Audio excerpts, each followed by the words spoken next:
నిన్న వడ్డ వానలతోని హైదరాబాద్ పట్టణం ఆగమాగం చెందన అయ్యింది. భాగ్యనగరం మొత్తం పరిశాన్ అయ్యింది.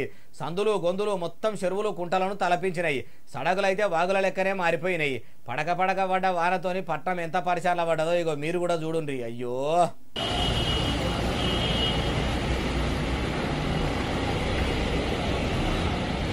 వారం దినాల సంధి వానలు చక్కగా లేక పల్లెల్లో అన్నదాతలు కళ్ళు కాయలు కాసేటట్టు పిట్టకు పెట్టుకొని ఎదురు చూసినట్టు ఎదురు చూస్తుంటే నిన్న పొద్దున్నజాముల ఒక్కపారే వాన పెద్దెత్తున పడ్డది కదా. వాన సురువు అవ్వుడుతోనే పట్టణంలో మోర్లు మొత్తం పొంగి పొర్లుకుంటా కాలనీలు మొత్తం కనిపించకుండా వరదలతోనే నిండిపోయినాయట. అమీర్పేట ఆగమైంది, పంజాగుట్ట పరిశానైంది, అంబార్పేట వరదల మునిగిపోయింది.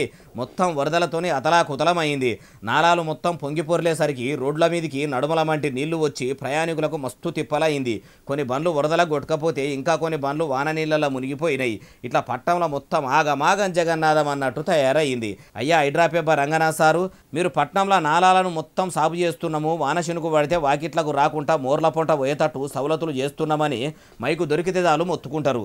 ఏవి సారు మీరు సాగు చేసిన నాలాలు?